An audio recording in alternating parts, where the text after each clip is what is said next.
حضرت ہود علیہ السلام کا واقعہ۔ اللہ تعالیٰ نے حضرت ہود علیہ السلام کو عاد قوم پر بھیجا۔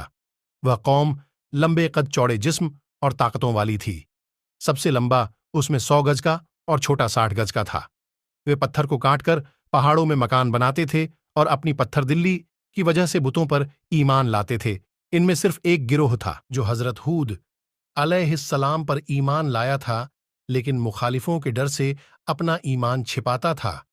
جب حضرت ہود علیہ السلام کی نصیحتیں حد سے زیادہ ہوئیں، تب سب مخالف تکلیف پہنچانے کے لیے تیار ہو گئے۔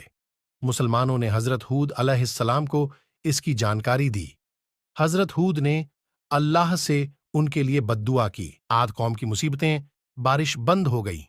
نتیجہ یہ ہوا کہ باغ و کھیتیاں سوکھنے لگی۔ اکال کی صورت پیدا ہو گئی۔ 7 ورش تک یہ سلسلہ رہا۔ لوگ بھوک اور پیاس سے پریشان ہو گئے۔ حضرت ہود علیہ السلام نے بڑی محبت سے کہا کہ ایمان لاؤ اور اپنے آپ کو دوزخ کی آگ سے بچاؤ۔ یہ سب آفتیں کفر کی وجہ سے تم پر آئی ہیں، جس کی اصل وجہ خدا کا انکار اور اس کی عبادت نہ کرنا ہے۔ کفر کرنے والوں کی سامت ہی تھی کہ انہوں نے ان باتوں کو جھوٹا جانا اور اپنے کفر پر جمے رہے، اور حضرت ہود علیہ السلام کے ساتھ بے ادبی سے پیش آتے رہے۔ وہ یہی کہتے کہ اے ہود، ہم تیرے کہنے سے اپنے بتوں کو نہ چھوڑیں گے، نہ ہی اپنے دھرم سے منہ موڑیں گے۔ قوم پر اللہ کا عذاب۔ اس زمانے میں رسم تھی کہ جن پر بڑی کٹھنائی آتی تو مکہ کے حرم میں جا کر اللہ سے دعا کرتے تھے اور ان کی دعا قبول ہوتی تھی۔ ان دنوں مکہ میں عاد قوم کے علاوہ عمالقہ قوم بھی رہتی تھی۔ اس قوم کو مکہ کی سرداری حاصل تھی۔ جب قوم عاد کے لوگ ان مصیبتوں کا شکار ہوئے تو سرداروں میں سے 70 آدمی وہاں جانے کو تیار ہوئے۔ پوری قوم نے ان کو یہ نصیحت کی کہ مکہ میں جا کر بارش کی دعا مانگیں۔ جب یہ سب منزلیں پوری کر کے مکہ میں پہنچے تو معاویہ بن وقر کے گھر میں رکے۔ وہ ان سب کے لیے کھانے پینے اور راگ رنگ کی محفلیں سجانے لگا۔ یہ لوگ بھوک پیاس کو بھول گئے۔ کہاں کی دعا اور کیسی نماز! میزبان کو معلوم تھا کہ یہ لوگ دعا کرنے آئے ہیں، لیکن وہ ان لوگوں سے اس لیے نہیں کہتا تھا کہ وہ کہیں گے کہ یہ بڑا کنجوس ہے، کھلانے پلانے سے کتراتا ہے، پھر اپنی قوم میں جا کر مجھے بدنام کریں گے۔ آخر اس نے ایک غزل بنائی اور گانے والیوں کو سکھا دیا۔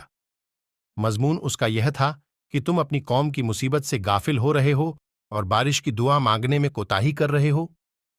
غزل سن کر ان کو یاد آیا تو پھر رات دن دعا مانگنا شروع کر دیا اور اپنی قربانیوں کو ذبح کیا۔ مرثد بن میدان ان میں ایک شخص تھا جو چھپا ہوا مسلمان تھا۔ وہ حضرت ہود علیہ السلام پر پورا ایمان رکھتا تھا۔ وہ ان لوگوں سے بولا، جب تک حضرت ہود علیہ السلام پر ایمان نہ لاؤ گے تو آپ کا مقصد کبھی پورا نہ ہوگا۔ یہ لوگ سمجھ گئے کہ یہ آدمی مسلمان ہے۔ ایسا خیال آتے ہی ان لوگوں نے انہیں الگ کر دیا اور اللہ کے دربار میں دعائی کی۔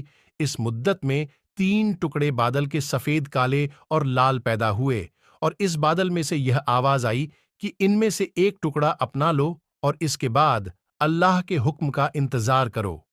لوگوں نے سفید و لال بادل سے منہ موڑ لیا اور کالے بادل پر نگاہ جمائی کہ یہ بارش کرے گا۔ آواز آئی کہ تم نے کالی راکھ والا بادل اپنایا ہے، یہ تمہاری قوم کو نہ چھوڑے گا اور پوری قوم کو راکھ کر دے گا۔ نہ باپ بچے گا، نہ بیٹا، نہ جانور بچیں گے، نہ چدھیا۔ اللہ تعالیٰ نے اس کالے بادل کو عاد قوم پر روانہ کیا۔ اس کالے بادل نے حضرت ہود علیہ السلام کے دشمنوں کو نشانہ بنایا۔ جب قوم والوں نے دیکھا کہ کالی بدلی آئی تو انہوں نے خوش ہو کر دھوم مچائی کہ اس سے ہماری امیدیں پوری ہوں گی، لیکن ان کا یہ خیال صحیح نہیں تھا۔ اس بادل میں اللہ کا عذاب چھپا ہوا تھا۔ یہ دشمن حضرت ہود علیہ السلام کا مذاق اڑایا کرتے تھے کہ اگر تو سچا ہے تو ہمیں اللہ کا عذاب دکھا۔ چنانچہ اللہ کا یہ عذاب آ ہی گیا۔ کالے بادل کی شکل میں یہ تیز آندھی تھی جو انہیں تباہ کرنے آئی تھی۔ جب حضرت ہود علیہ السلام نے دیکھا کہ عذاب آ ہی چکا ہے تو اللہ کے حکم سے 4000 ایمان والوں کو ساتھ لیا اور باہر نکل آئے۔ ایمان والوں سے بولے کہ یہ گول ریکھا جو میں نے اللہ کے حکم سے اپنی انگلی سے بنائی ہے، جو اس میں رہے گا، اس عذاب کی آندھی سے بچا رہے گا۔ قوم والے بھی اس مصیبت کو تماشا سمجھ کر جمع ہوئے اور اپنے بال بچوں کو بھی ساتھ لائے۔ اتنے میں آندھی کے تیز جھونکے چلنے لگے۔ یہ جھونکے اتنے تیز تھے کہ ان کے مردوں، عورتوں اور جانوروں کو اڑانا شروع کیا۔ وہ کانکریوں کی طرح ادھر سے ادھر گرنے لگے۔ یہ صورت دیکھ کر قوم کے لوگ گھروں کی اور بھاگے، لیکن اس آندھی طوفان میں گھر ہی کہاں بچے تھے۔ چھتیں اڑ گئی، دیواریں گر پڑیں، جس سے بہت سے لوگ دب دب کر مر گئے۔ طوفان نے کسی کو نہ چھوڑا، پوری قوم تباہ ہو گئی۔ 7 دن تک یہ سلسلہ چلا، اور آندھی کے جھونکے رکے تو صرف وہی لوگ بچے جو ایمان لائے تھے، اس لیے کہ آندھی ان تک آتے آتے ٹھنڈی ہوا بن جاتی ہے۔ اس طرح قوم عاد اللہ کے غضب کی شکار ہوئی۔ ان کے عالیشان مکان اور ہرے بھرے باغ سب تباہ ہو گئے۔ حضرت ہود علیہ السلام طوفان شانت ہونے کے بعد اپنے ساتھیوں کے ساتھ باہر آئے اور نئے سرے سے زندگی گزارنے لگے۔ حضرت ہود علیہ السلام جب 464 سال کے ہو گئے تو ان کا انتقال ہو گیا۔ انا للہ و انا الیہ راجعون۔